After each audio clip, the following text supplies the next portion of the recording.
Please focus on this slide before we begin our history of the Haight family. Our extended Haight or Haight family of over 23,000 names shares a very rich heritage. Baron Johannes von Haight emigrated from Normandy to England in the 13th century. Our next identified ancestors came from southern England. Simon was born to John and Ruth Haight in Curry Ribble in 1593 and lived in West Hatch and Upwey before emigrating to America.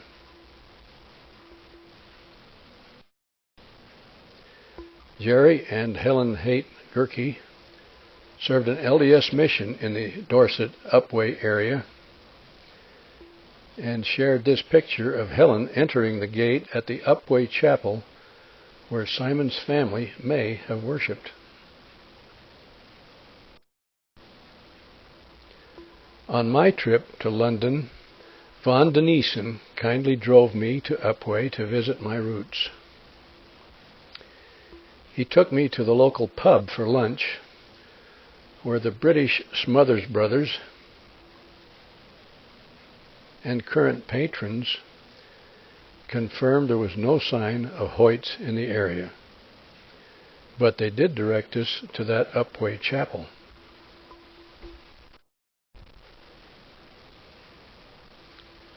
A neighbor shared the key and we visited the beautiful chapel. I tried the pulpit, but the organ was locked.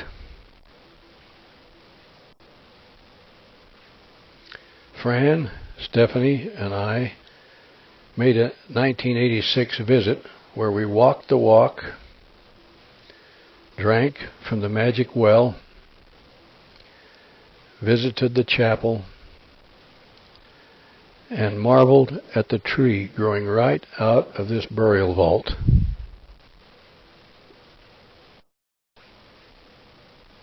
Sunday we went to church in the nearby port of Weymouth. LDS services were held in a local grade school building. The branch president expressed deep gratitude for Jerry Gerke, who had helped him return to church activity.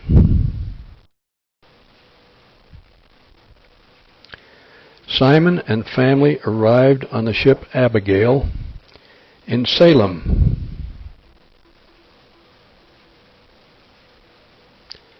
And lived in Dorchester, Scituate, Massachusetts, and Windsor, Fairfield, and Stamford, Connecticut, where he died.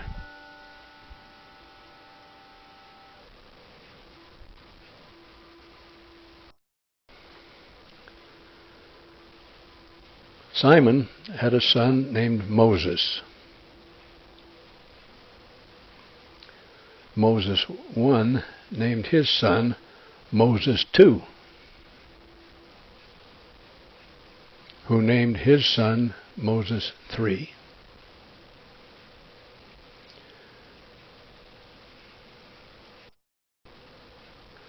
But our family documents showed that the next one in line was Isaac, and he could have been the son of either Samuel, David, or Moses. Consequently, a professional genealogist cut us off, and we had no confirmed lineage until we could prove who Isaac's father was. Our genealogist searched all of the records and family had collected and could only eliminate Samuel. We planned to start collecting blood samples from descendants of David and Moses using molecular genealogy. This team in Hawaii was ready to go because they have the mixture of blood from numerous nations around the world. Then Wally Taylor of the Logan Family History Library suggested that we examine the baptismal records for the dead in the Mississippi River in the event that our ancestor Caleb Haight might have been baptized for his father. When we did, we found our answer. Our Caleb Haight had been baptized in the river for his father and mother, Isaac and Martha, and for his sister. Caleb provided detailed data about his family, including his 3 wives and his grandfather.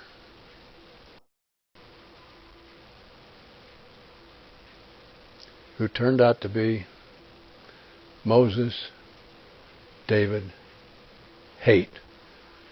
Thus we had our answer, and we could reconnect our lineage back to Simon.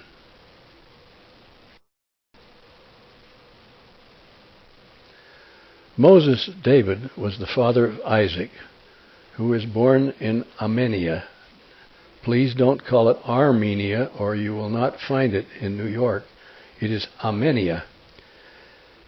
And he died in Stanford, New York.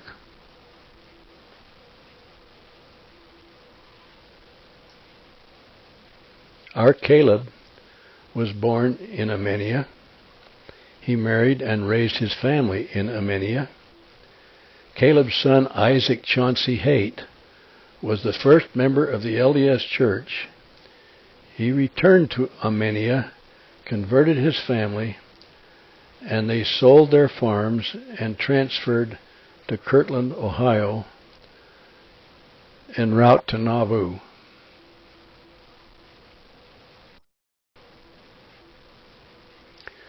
When the family removed to Nauvoo, Illinois, Caleb's wife, Keturah Horton, was too feeble to travel on a bumpy covered wagon, so she was gently carried on the boats by Isaac Chauncey Haight and Adelia Ryder Carbine over some of the 360 miles of the canal system in Ohio, down to the Ohio River, and then up the Mississippi River and to Nauvoo.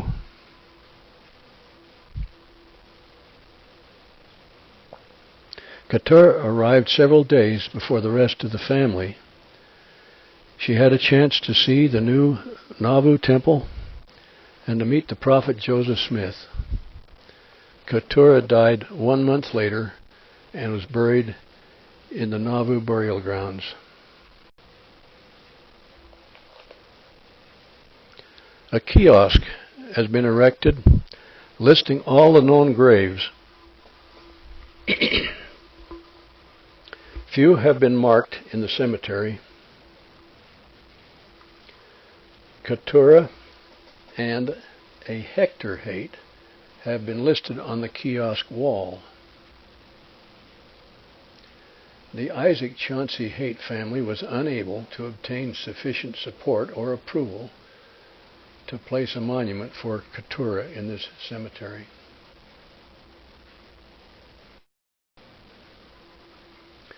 When we held our family reunion in 2003, we were intrigued with the Horton Lake in the center of Nauvoo.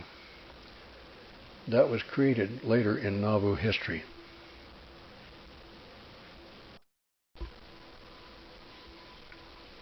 Caleb had property just 2 blocks northeast of the Nauvoo temple.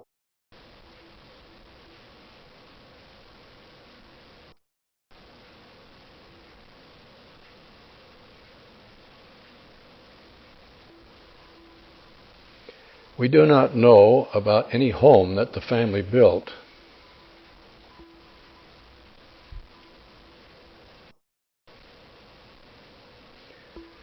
Today one can see the temple from the grassy area where his property was. We see a modern home for sale and heavily wooded areas where streets are not evident.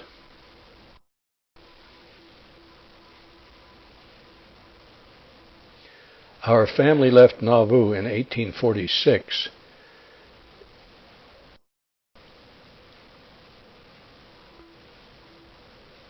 Crossed the Iowa plains and were in winter quarters.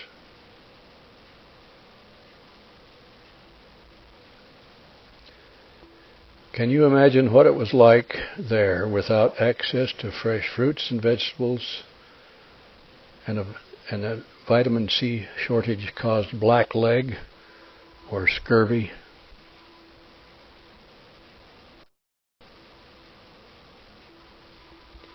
Our Haight family arrived with the Daniel Spencer Company into the Salt Lake Valley in September 1847. Both Isaac and our great-grandfather, Hector Caleb Haight, were captains in that company. 2 days after arrival, Daniel Spencer and 3 other members of the Salt Lake High Council were authorized to winter cattle north of the main camp of settlers. These members recruited helpers. Wives and young family members remained in the main Salt Lake camp, as did Caleb Haight. They were in log or adobe homes being built inside the protective stockade. These herdsmen additionally planted winter wheat in designated Salt Lake farm plots and frequently visited their families during the winter months.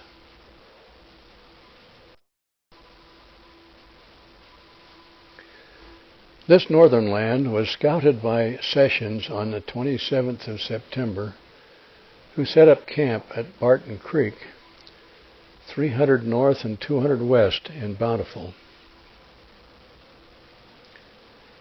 That is what is now that address in Bountiful.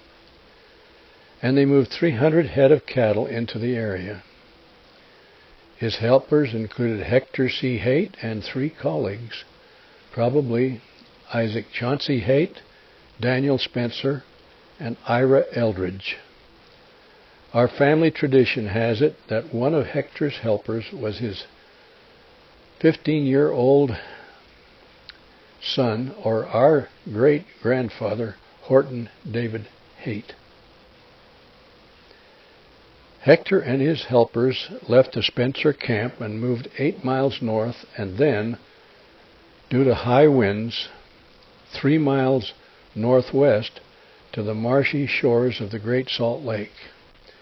There, beside a stream they called Herd Creek, but that would later bear Haight's name, they built a dugout for the winter under a tall bluff. That bluff, which protected settlers from the high winds coming out of the canyons, existed until recently, when it was removed to allow housing developments. You will see those houses today when you visit where the bluff once stood in Blooming Grove.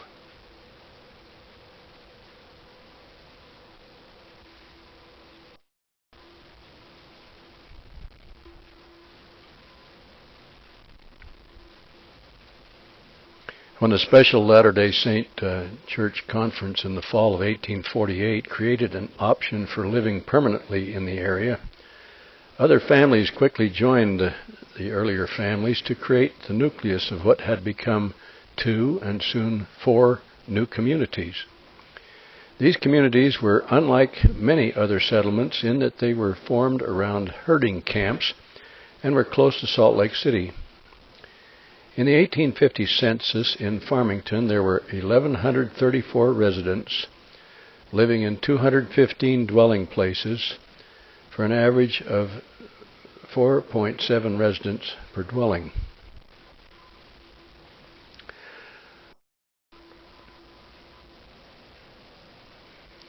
When the first surveying of the area was conducted by Fremont and companions in 1850, the reference point included 5 distant landmarks on Antelope Island, Castle Point on Fremont Island, and the chimney on Hector Haight's homestead. 2 miles southeast of the Holmes cabin. Emily Stewart Barnes described the beautiful setting as follows. The lakeside meadows of that picturesque and secluded region were a favorite summer campsite of the Indian tribes and suited Haight's purpose perfectly. So he built a log cabin on the hillside there.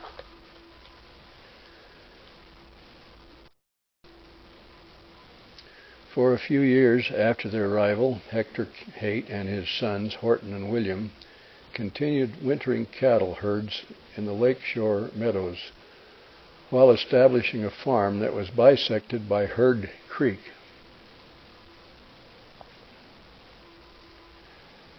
In addition, Hector and Julia Haight were soon establishing an inn for travelers at what they called Blooming Grove.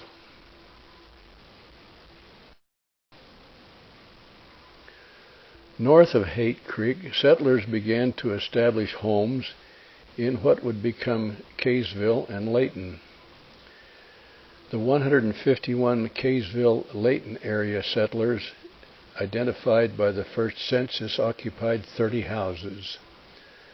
The poll included an additional 14 people, guests of Hector Haight's Inn at Blooming Grove.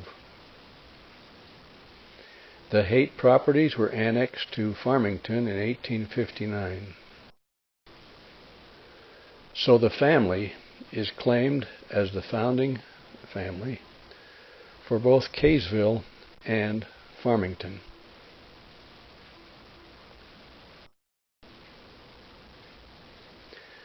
This summary shows the subsequent distribution of property in the area. Note that Hector farmed the largest area, entitled Blooming Grove in this print. Horton and his brother William helped manage the farm.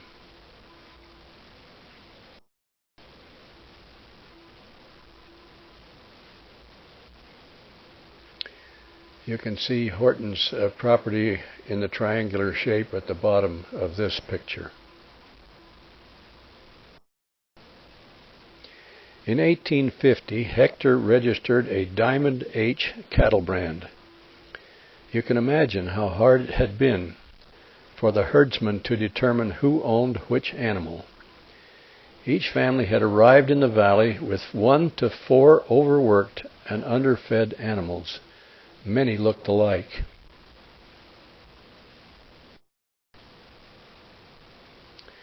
The Haight Inn became a center of entertainment. Pioneer Emily Stewart Barnes described in her diary in 1854, quote, "At the Haight home, the folks spent many pleasant hours dancing at the house parties, and we had a dancing school. Uncle Robert Burton taught the folks how to dance. William Stewart made some dancing pumps, as he was the shoemaker. And Joseph Harris played the violin, sometimes Thomas Corliss. In the winter, the folks would meet twice a week so that we could dance right. Aunt Ann Smith would open her house for the last dance of the season in the spring. She would take out all the beds and bedsteads so that we could dance in 2 rooms. She also would put quilts on the slabs so that everybody could sit down.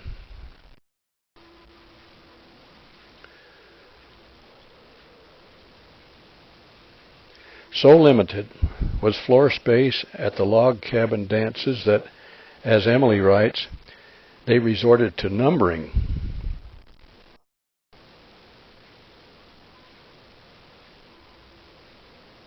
Each gentleman would have a number given to him as he came in, and the man who called the dances would say, for instance, 1, 2, 3, 4, we'll take the floor for the next dance. and so on. One had danced in turn. It would be, of course, a square dance, and the floor would hold only one set at a time. The tune was Yankee Doodle, Washerwoman, and the like, end quote. Continuing quote. At midnight, we would have a recess for lunch of pumpkin pie without sugar, sometimes roast chicken with bread. Often someone would sing a song such as Leather Breeches or Who Would Marry a Pretty Girl with Holes in Her Stocking.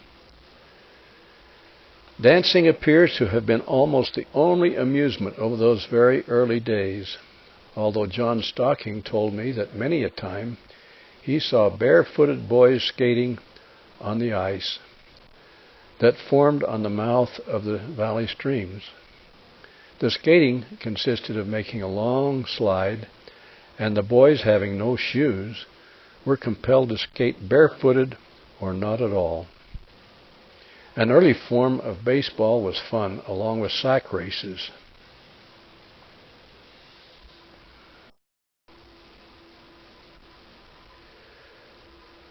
Many of these activities occurred near and around the original Blooming Grove Inn. Some of the early structures in the valley included this grist mill of Franklin D. Richards. The last time we were there, it was a German restaurant. We are not sure that it is still in operation.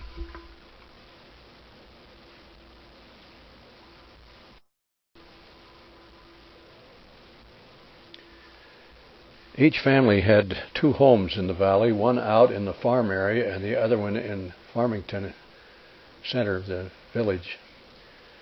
The structure out in the valley frequently had a cooking kitchen out behind so that the homes could be kept cooler in the summer.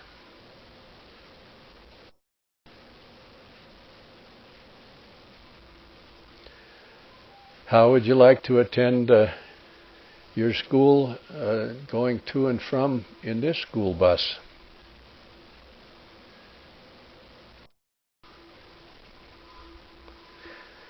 These rugged settlers frequently had two homes, one in Blooming Grove and another in Farmington.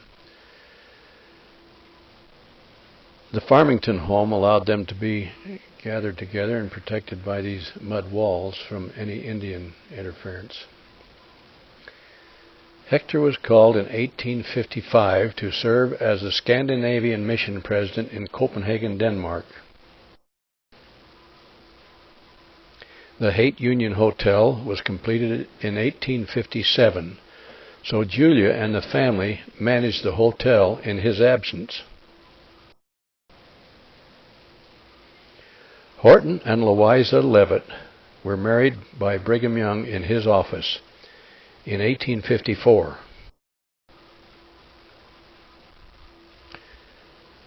We are indebted to Helen Hertzinger for providing these beautiful portraits, which have had a bit of color added to them, of our forebears and the namesakes of our organization. 1 year after their marriage, Horton accompanied Brigham Young into Idaho area to visit the Salmon River Mission in Lemhi, named after the Lamanite king Limhi, but spelled with an E because of the pronunciation of the missionaries. This would have been the first permanent settlement in the Idaho area. 27 families were involved. Their instructions were to treat every Indian tribe identically.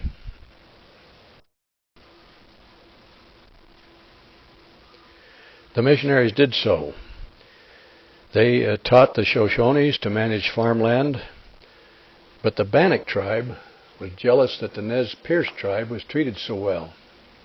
Bad blood developed, and in 1857, 200 missionary cattle were stolen. The cattle were recovered, but 2 missionaries were scalped. When word of this got to Brigham Young, he called Lot Smith to lead a company of 100 men to Lemhi to rescue the missionaries and bring them home. He also called Horton Haight to obtain 50 volunteers from the Davis County area to join the Lot Smith Company to help bring the missionaries home. So, Captain Horton David Haight, only 25 years old, just like Moroni, organized his company. It included Captain Haight's chief lieutenant named Thomas E. Ricks, who subsequently led the settlement of the upper Snake River Valley, Rexburg area. The evacuation was successful. The Shoshone chief cried when the settlement was closed and their friends moved away. When the companies and missionaries returned, their homes were abandoned, filled with straw and prepared to be burned to the ground. Only 4 men remained in the area to herd a few animals and torch the homes upon command.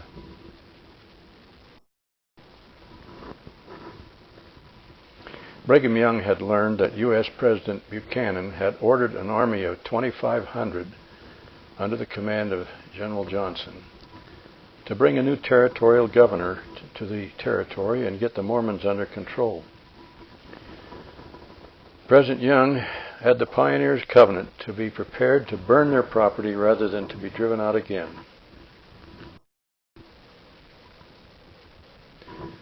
Bishop John Hess, who was both ecclesiastical and community leader, asked our families to prepare their homes for destruction, load their wagons to move south, and take only one door to their homes.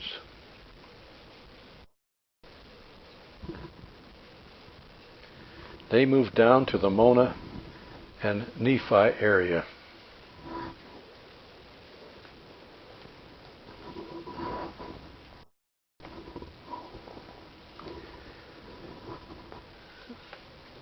The Daughters of Utah Pioneers have included an old song we used to sing called Doo-Dah, Doo-Dah Day. And I had no idea that these words were in there, but they're precious. Come, brethren, listen to my song, Doo-Dah, Doo-Dah. I don't intend to keep you long, Doo-Dah, Doo-Dah Day. About Uncle Sam I'm going to sing, Doo-Dah, Doo-Dah. He swears destruction on us he'll bring, Doo-Dah, Doo-Dah Day. Then let us be on hand by Brigham Young to stand, and if our enemies do appear, we'll sweep them from the land. Pretty blunt for those days. In fact, pretty blunt for our days, but that was the feeling of the brethren. They weren't going to give that land up. They've been driven out of Missouri and Illinois, and all over the place, and so they wanted to hang on to this land and didn't know where to go if they were driven off again. Anyway, we sang this song, plus several others, during the course of our reunion, and it was fun to share the thoughts of those great pioneers who were going through so much and having such a terrible time establishing their homes in the West.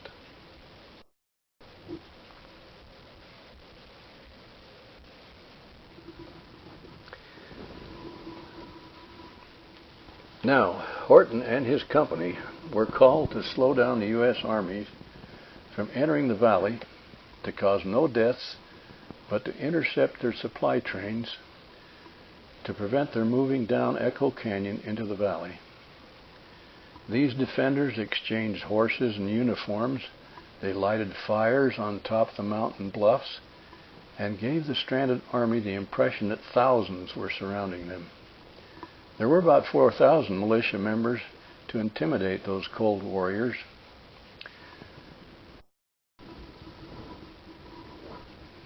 Passage down Echo Canyon was very intimidating, even without the threats above. Additionally, supply trains were captured and destroyed without the loss of life.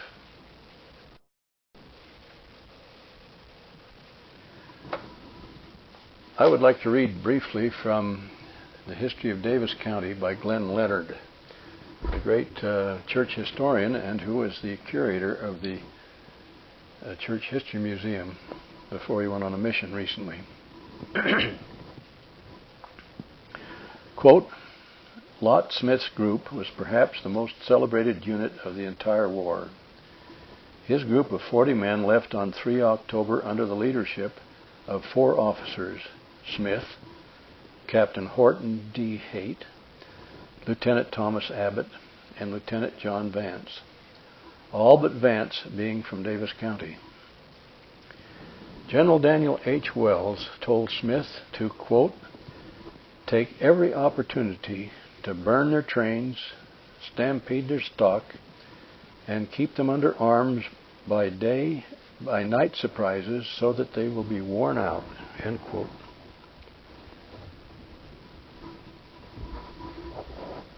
Smith's men directly confronted the wagon masters of the Russell, Majors, and Waddell supply trains. When the wagon masters refused to abandon the army they had been hired to support, the Utahns helped themselves to supplies needed for their own support, then burned the wagons.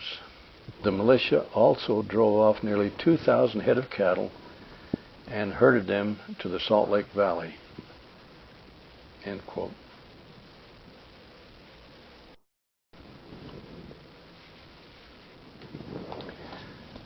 You can imagine the paralyzed, hungry army that had to stay in the cold mountains throughout the winter with the lack of proper supplies. 2 great friends of the pioneers helped President Buchanan and Congress cancel the war. Colonel Kane traveled around the Cape to San Francisco and into the territory to help convince the army that they would be met without resistance as they brought the new governor into the territory. Additionally, Senator Sam Houston of Texas knew that these pioneers were honest, hard-working people who had first helped settle in Austin, Texas, had previously settled there. He convinced Congress that if the Army continued their course, they would find nothing but abandoned, burned-out settlements. In the spring, the Army was allowed to pass through Salt Lake City and establish a camp 40 miles south. The Saints returned home, and the war was over.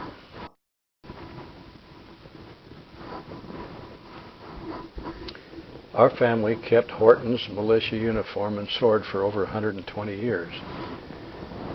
It was subsequently donated to the LDS Church Museum and is now in the permanent band display on the main floor.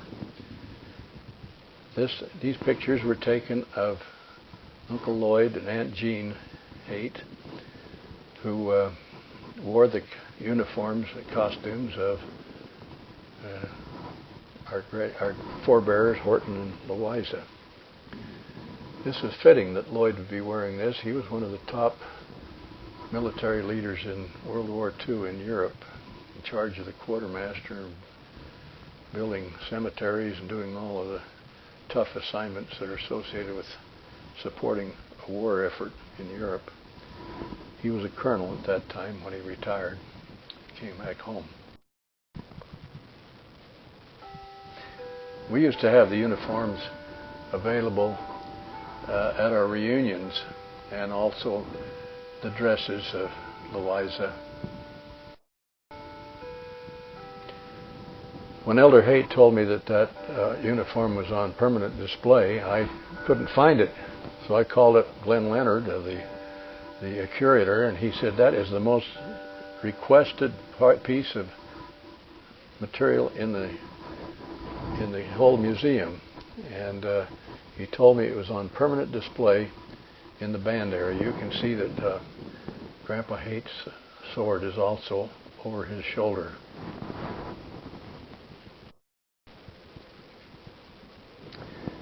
Joseph Young, Brigham Young's son, was the first to complete a round trip across the plains in 1 year. Horton and Joseph became the best of friends, and Horton even named one of his sons Joseph Young Haight. Horton followed Joseph's example, became a captain of the plains, and led 7 round trips across the plains before the arrival of the railroad.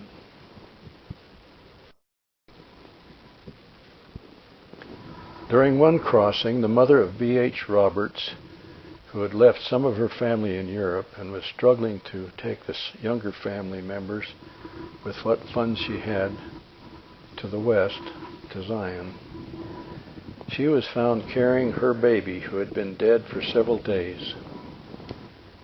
When the company began the burial service, Sister Roberts broke into uncontrollable. Horton stopped the burial, went to his wagon, and removed and cleaned out his bread box. Others helped prepare cloth linings for the box, and the baby was lovingly placed therein and the burial completed.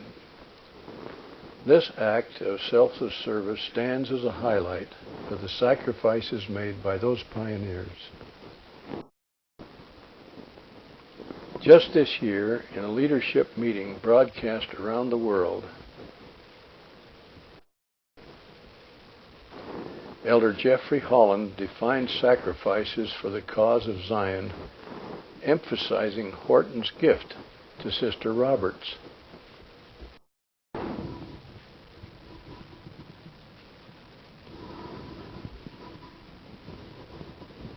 That's the only way those mothers could bury that baby in a bread box and move on, saying, the promised land is out there somewhere. We're going to make it to the valley.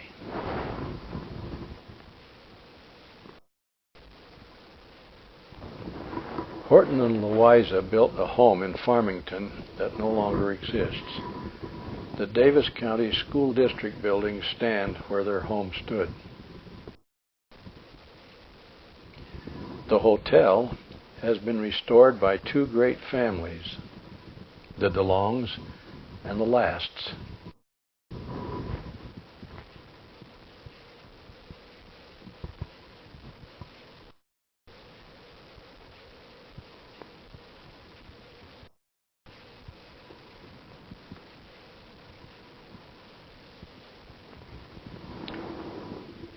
Notice at the beginning of this series of pictures that the hotel did not have the balcony and the main floor porch that had been taken off earlier.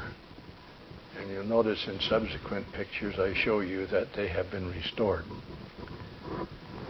The David and Ella Rose DeLongs were the first to start the recovery and rebuilding of the hotel.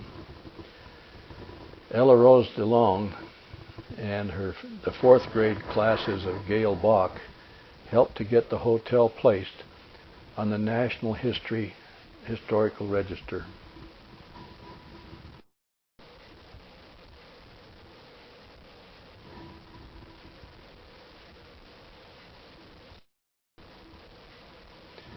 Lisa and Kurt Last have finished many aspects of the restoration, so that it still has the original wide balcony where Brigham Young rebuked terrible winds.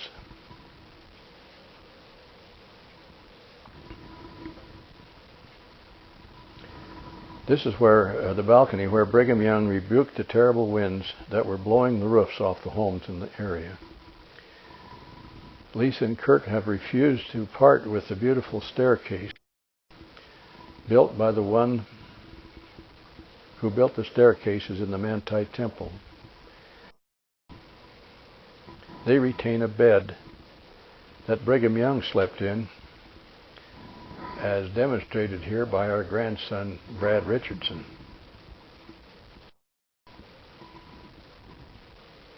There's also a vanity that was carried across the plains and many other items that have been added typical of those times. When keyboard instruments could be shipped west, they became the focus of entertainment in the family. Lisa Last has added a reed organ to the parlor of the restored hotel.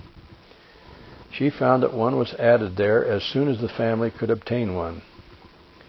It provided dance music every Saturday night. The carpet in the parlor was rolled back, furniture removed, and dancing continued throughout the night.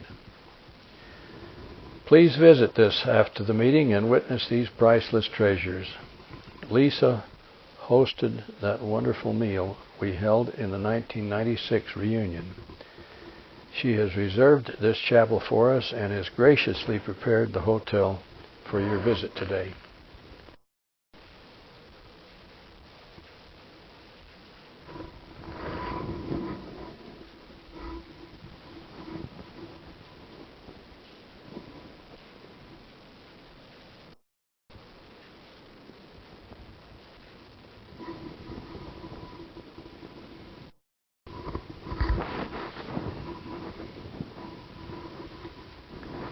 The beautiful hotel has been restored so that this picture, taken by Louise Shaw, gives the feeling of what the weary traveler must have felt when they arrived late in the evening seeking lodging for the night. We gave a framed picture of this to Lisa last for all she has done to help our family appreciate our heritage all the more, and for the beautiful way that she keeps this home and upgrades it almost daily.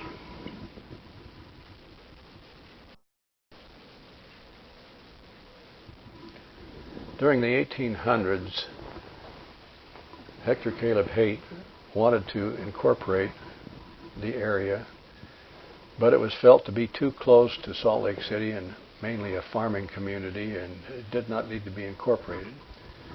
It was finally incorporated in 1892. 100 years later, we were contacted and asked if we would participate in the parade. I was asked to be the Grand Marshal, but we were able to get people who should have been Grand Marshals there. All of the first cousins who could make it were there. We had Lloyd and Helen and Ione and David. We had a lot of the second cousins there providing support. We even had community and national leaders there to provide the excitement of 100 years as Farmington community, and appreciate again the great contribution our family made in building that area. When we first visited the cemetery in Salt Lake City, this is my father looking at the Caleb Haight tombstone. Caleb helped with the farming in the family until his death in 1851, and he was buried in the Salt Lake City Cemetery. There, since that time, there had been 1,400 other plots in this Haight plot of ground, and many of them were unmarked. You'll notice the huge tree behind my father who is pointing out this stone. That tree has been removed, and we worked with the help of others to provide a stone marking the burial place of these other 14 pioneers. This stone was dedicated by Elder Haight in 1992. On the one side is the lineage of those involved, and on the other side, a listing of them. The Van Orden and Haight families worked together on this monument. The greatest contribution in our family was made by Karen Haight Huntsman, who provides great support for these kinds of projects for our family.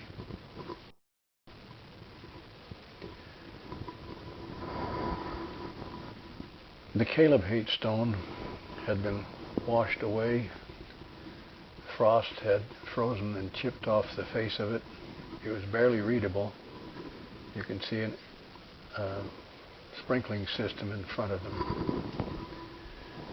The Isaac Chauncey Haight family, under the guidance of Guy and Carolyn Keller of Logan, tried to have this stone replaced, and they did. They were able to get the money to do the job, and when they up, This is the way it looked before, if the camera had been in focus.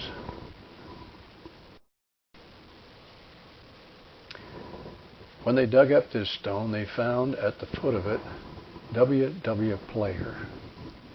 He had been the director of the carving of the sunstones for the Nauvoo Temple. The Kellers learned that the Farmington Historical Museum was eager to have this stone in their collection. The museum directors have arranged for the museum to be open today, so plan to visit after your tour of the hotel today and see this stone now on display in the Farmington Museum.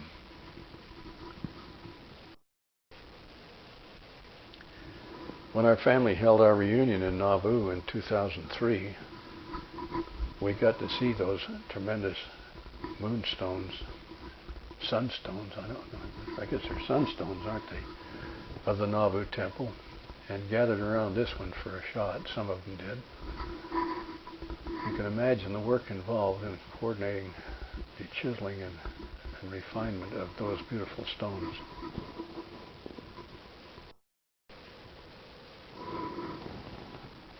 This is the new stone for Caleb Haight, along with the one that was dedicated in 1992.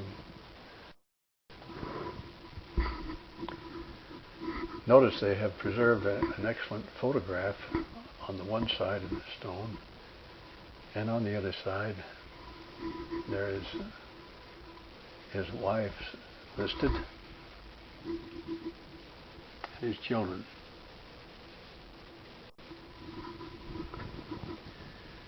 The Farmington Museum is where you'll be able to go today to see that stone.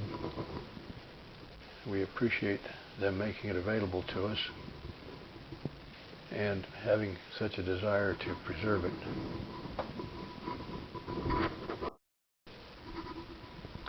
The Haight family built many homes in the Blooming Grove area. We've identified only the 1907 home of Horton's brother William that is still standing. This is his brother William, who stayed in the area when Horton went up to Oakley and continued the management of the farming enterprise.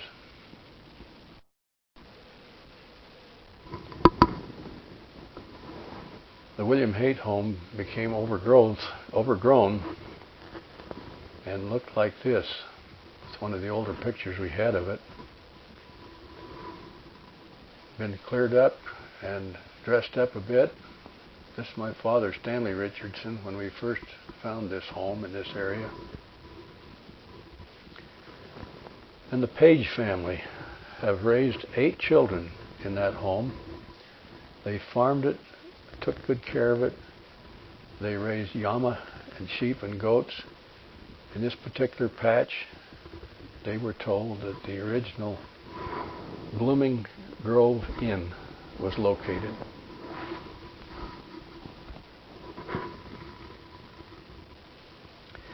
The Pages sold this corner property to today's Blooming Grove host, Keith Hall. Nanette Harker has conducted extensive research on the Haight families around Blooming Grove. She has assembled much of the material I've used today, and her documents are now filed in the new Farmington Historical Museum. We're grateful to her for what she has done to preserve these records.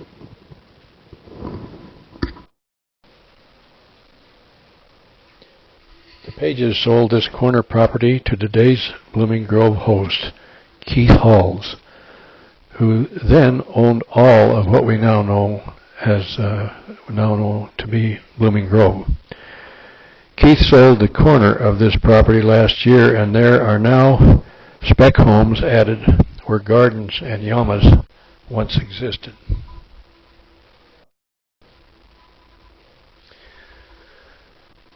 This Google map shows us something of the area. Shepherd Lane is the road in which we approach the Blooming Grove area. The Cal Trails Monument, I will describe shortly, is located on the left side of Sunset Drive as we approach the northern entrance to Blooming Grove. Notice that Blooming Grove Circle is a little street still carrying the name of the original Blooming Grove.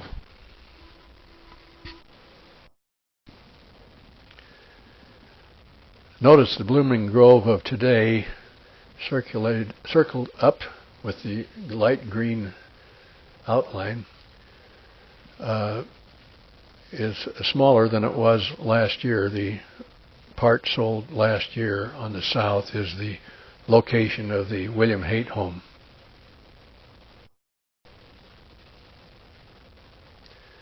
On that corner,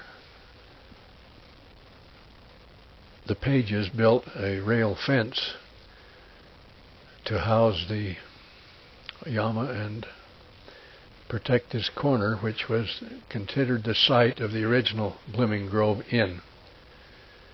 If you look to the far right, you can see the location of the monument I will next describe.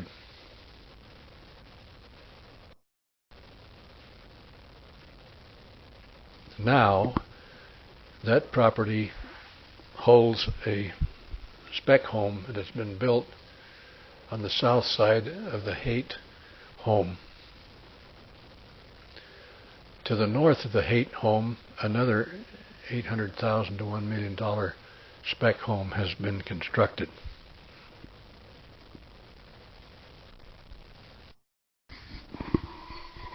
A local Boy Scout troop placed a sign by Haight Creek in 1976 to mark its first settlement.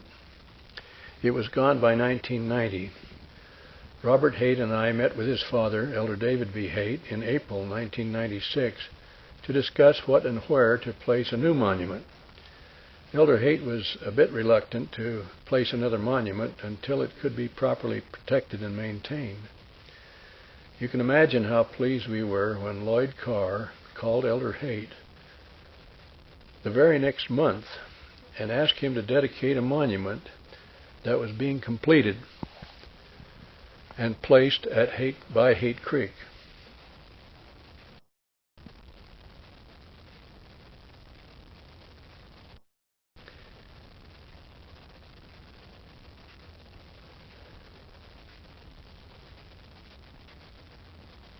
Elder Haight was in Oakley that month, so he asked Robert to do the honors, and it was a beautiful celebration.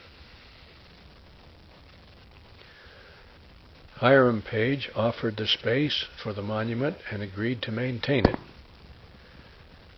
Then the road was closed, and the Pages sold their property and left for the mission field.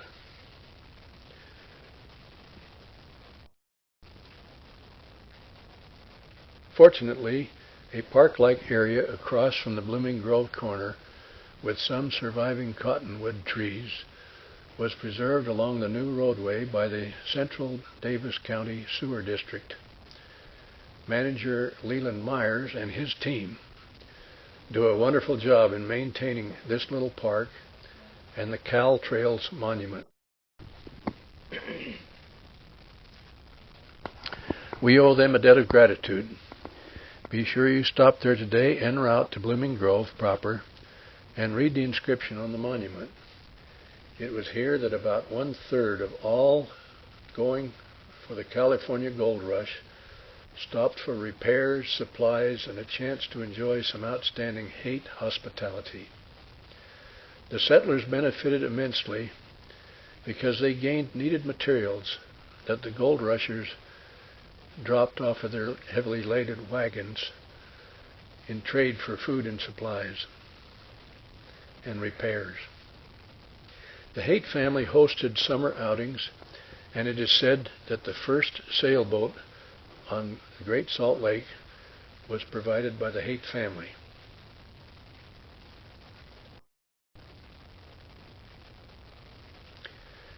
The Haight name is well preserved in this area.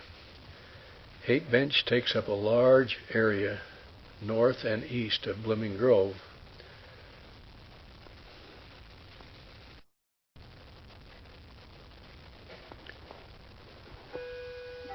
Numerous homes have been built along both sides of both branches of Haight Creek. The backyards have been beautifully landscaped with Haight Creek as the focal point. The local irrigation system bears the Haight name.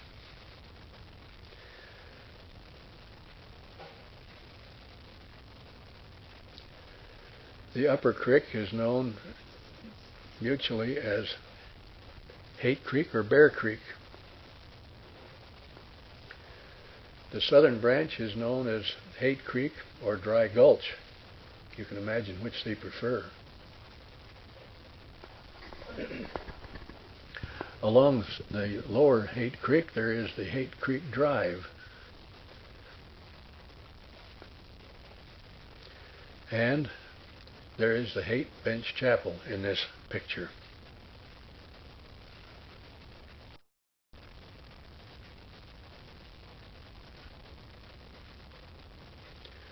Here's another picture of that little blooming grove located along the corner of Shepherd Lane and Sunset Drive.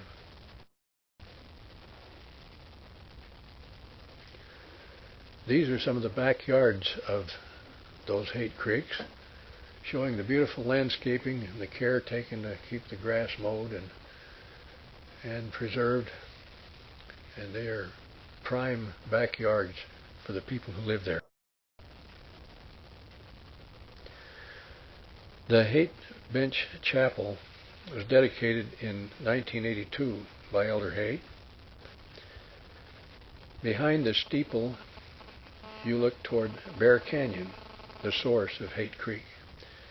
Bear built a mill at the opening of the canyon,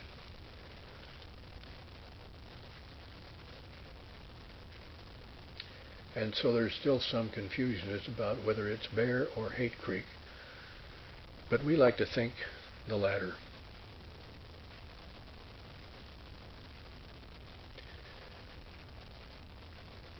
Haight Creek Drive is located along the south branch of Haight Creek.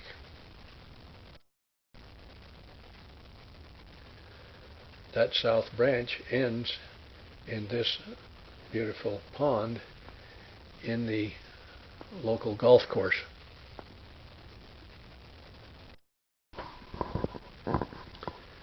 After you leave this meeting, visit the Haight Hotel and Farmington Historical Museum. Then pick up your lunch, and we hope you'll join us at Blooming Grove.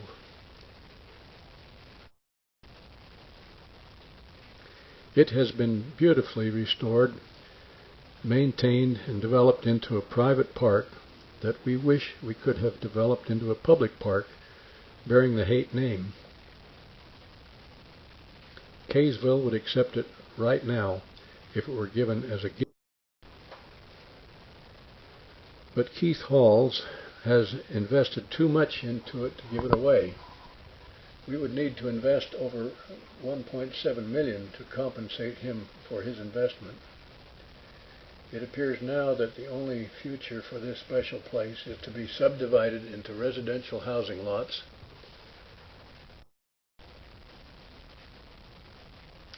Sad but true. So enjoy your visit today. Back to this beautiful picture of Haight Grove, or Haight Sacred Grove, a source of peace and love that Keith Hall feels still exists as a result of the wonderful things the Haight family did while living in this area. So as you go to the park today, try and find this special place and see if you feel the peace and love which Keith Hall feels and thinks is such a great part of this beautiful park. We need to enjoy it today because we may have no further chance to enjoy it. It may be necessary to develop this property, as with the new houses next to William Haight's home. It will probably be gone tomorrow.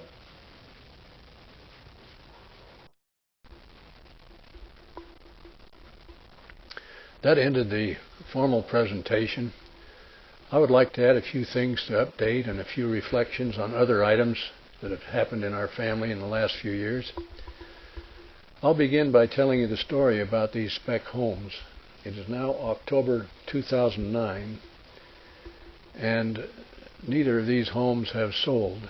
If they were built in other areas, other development areas, or up on the hillside, they would probably have been gone long ago. But with the present economy and with the problems we have, with two homes, with an older home in the middle in this area, there's just not the attraction for them.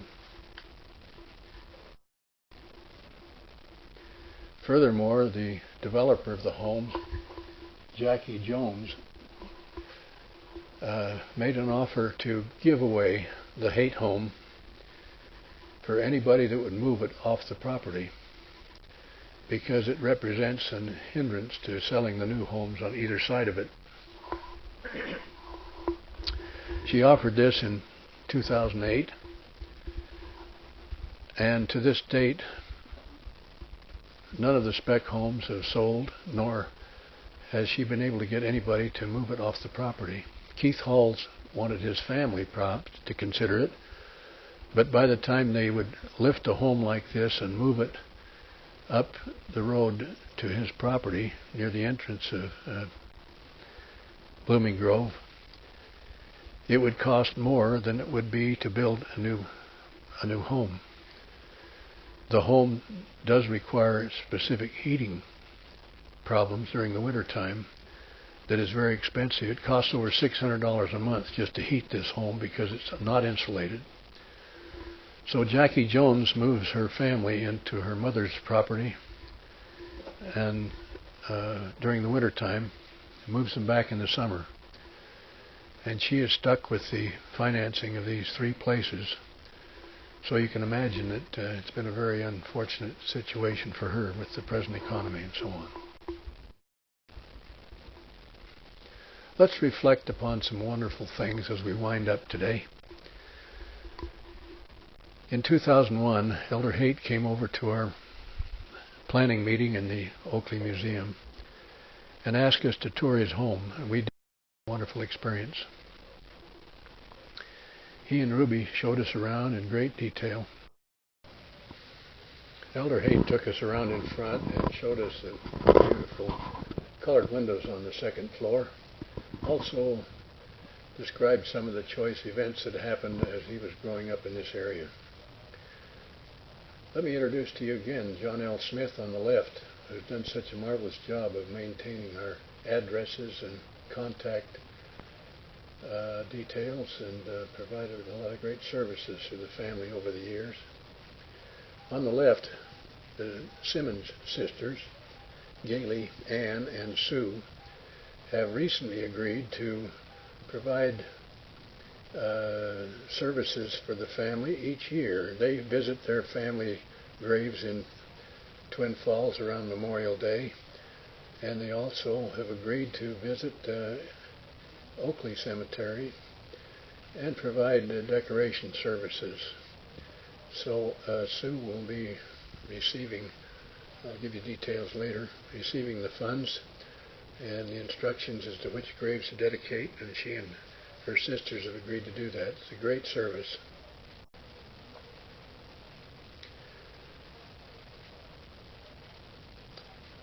In this picture, my sister Sharon over Elder Haight's shoulder, John L., and Sister Ruby, and the Simmons sisters. I have to tell you that Elder Haight looked over at me. We were about eye to eye level. I was standing on the lower step, and he said kiddingly, as he frequently does, "My, how I've grown." Since this is our last reunion, formal reunion, we agreed to meet only every 3 years at the Oakley Cemetery, but there has been a change in that some of our members want to meet each year. So we will have the formal meeting only every 3 years, and that will be in 2011. This year we met, it's 2009, on Memorial Day, with those who would like to attend, and we had a wonderful experience. And we didn't have to face these kinds of growths because the cemetery has been cleaned up and looks beautiful.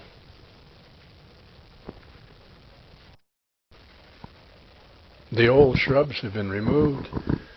The cemetery is beautifully maintained. One lady comes in from Oakley and waters the trees frequently.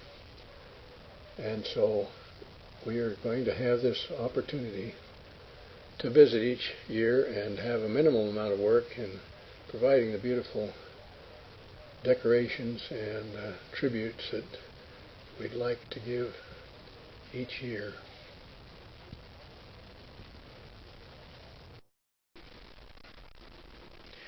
We are excited to report that Helen Claire Gerke Mendenhall is now living in the David and Ruby Haight Hotel in Oakley. She's offered to host our gatherings with a picnic on her property. In addition, she's agreed to coordinate an annual Memorial Day decoration of family grave sites in the Oakley Cemetery. She'll be assisted by the Simmons sisters, Susan Simmons Vanoy, Ann Simmons Merrill, and Gailey Simmons Swenson, who visit the cemetery every year in connection with their parents' graves in Twin Falls. Our Society Secretary, Sue, has agreed to coordinate the financing of this program, so will you please send your donations to her each year at her address and indicate which graves you desire to decorate. You may also send these to Helen Claire, but be sure you send check or money order at least 2 weeks before Memorial Day. And now for the commercials. Ask your doctor if hateful feelings are right for you. If he doesn't say yes, get a second opinion from a senior member of this great family. We passed out flyers, and several of you signed up that you would like to order some of the following discs, and they're going to be provided for you very soon. The first one is a disc containing the great work of Shirley Carmack on Louisa Leavitt Haight.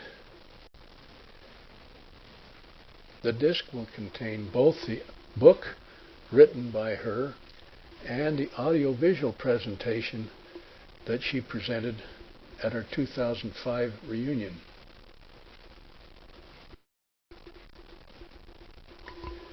As you know, John and Shirley have contributed greatly to our society.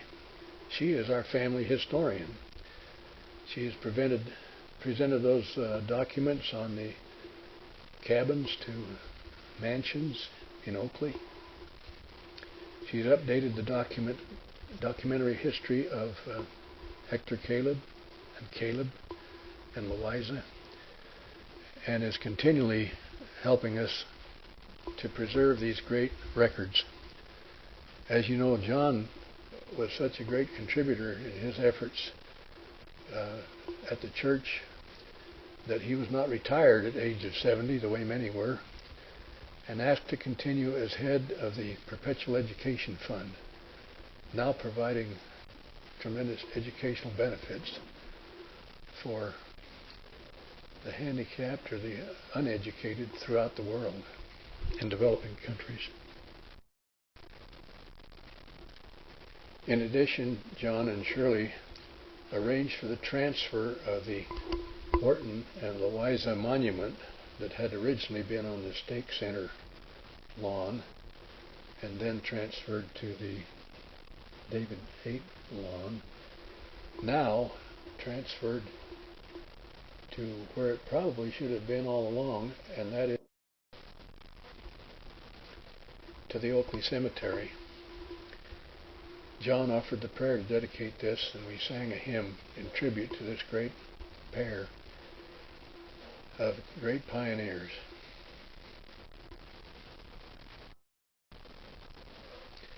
Well, we needed to do something for this great woman who has done so much for our family. Shirley Ellen Carmack is literally our family historian. So we presented her at the 2008 reunion with the key. This key, described on one side, Shirley A. Carmack, Horton and Louisa's historian, with love and appreciation from the Haight family, June 2008.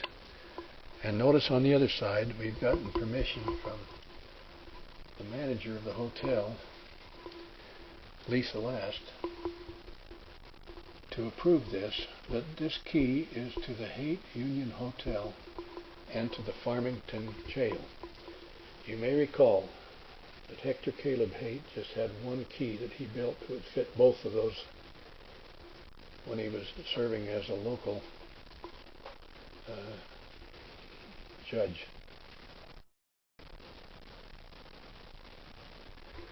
The second disc contains the web page that I prepared on Horton and David and Louisa Leavitt Haight. This contains the web. It contains J albums, which are photo albums.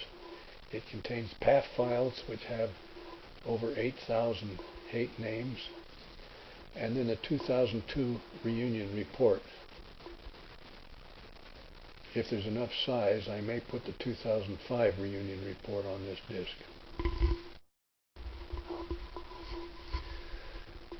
I'll just walk you briefly through the home page of the web page, showing you some of the highlights. You see it contains everything from ancestors to the original Constitution. Under the Horton and Louisa page, each individual can be identified, and their spouse, and something about their family history. Notice the Logs and Mansions book of Shirley Carmack is also included on this page. When you click on the individual subtopics, you'll see that each page is included not only of the log mansions, but of the program held at the 1988 reunion. Next, there is a short history of each of the families. In this case, this is John and Julia Smith and their home, and then the history prepared at the 1962 reunion is also printed there.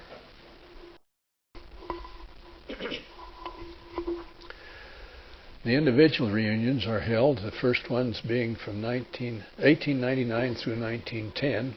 Pictures of each of those are there. Then there's reunions through 60s, 80s, and 1990s, and a couple in the 2000s. Here's the 2002 reunion, which has the printed program and all of the papers that were presented there.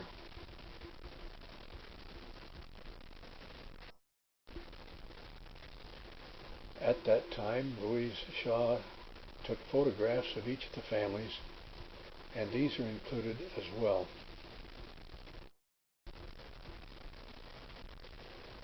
J albums are captured pictures taken at some of the reunions, in this case the 1996 reunion.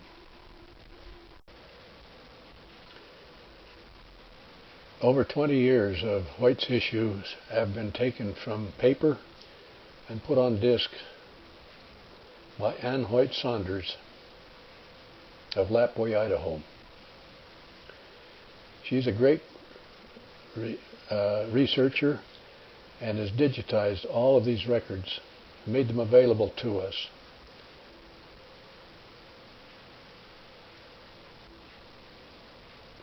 These 23,000 plus names have been provided to several members of our family who have been extracting these names and making them available for temple work.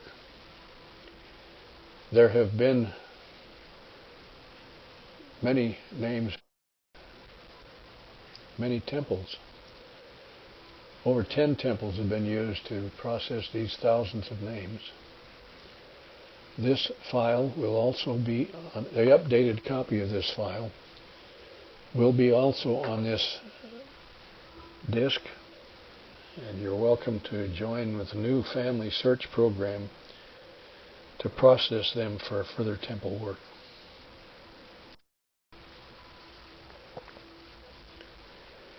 The third disc will summarize that which has happened at this reunion in 2008, including pictures of Blooming Grove and all that we have gathered recently for you to have in your collection.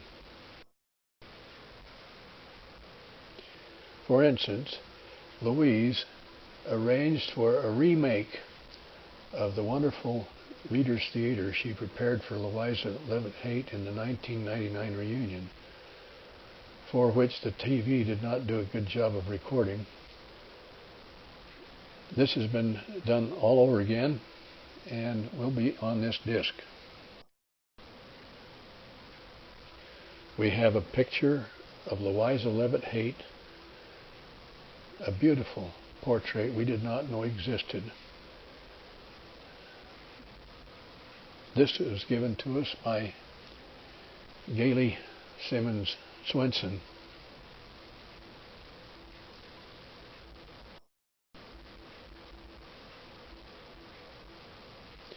Also, we have pictures of Horton and Louisa's first grandchild, Louisa Smith, who unfortunately passed away about the age of 12.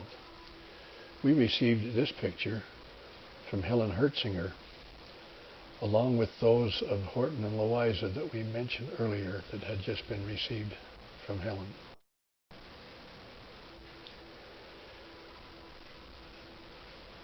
The first reunion, organized in 1962, was the first one in some 52 years. The last one, in 1910, we have in that web page. And this one was in 1962. I understand the three that organized this were Helen Gerke, Ione Rambo, and Ludwig Haight. This is a little better picture of that 1962 reunion. They started it. The histories that they put together are now included on the web page. We're looking at the individual families. We appreciate what they've done. Bless their hearts for starting us to get together again. I have been supported beautifully by my family. Fran has been a wonderful Haight member adoptee. And these are my precious daughters that have been to almost every one of these reunions. Darcy and Linda and Louise. And Louise, of course, is our photographer. And the first picture was in the one held in 1964 in Farmington. And they've been to almost all of them ever since. This was the most recent Farmington picture. Thank you, family, for making this all possible. This carnation is somewhere between 50 and 110 years old. It was in a book with my grandmother's preservation. It was her name, her maiden name, that was in this book, Mary Estella Elison, before she was married in 1999. I would suggest we use this symbol to keep the memory of this precious family alive and in full color, and to help pass these items along to our offspring so that it may remain in full color to them. Because those who forget their heritage soon have none. Let's keep it all together. And God be with you till we meet again.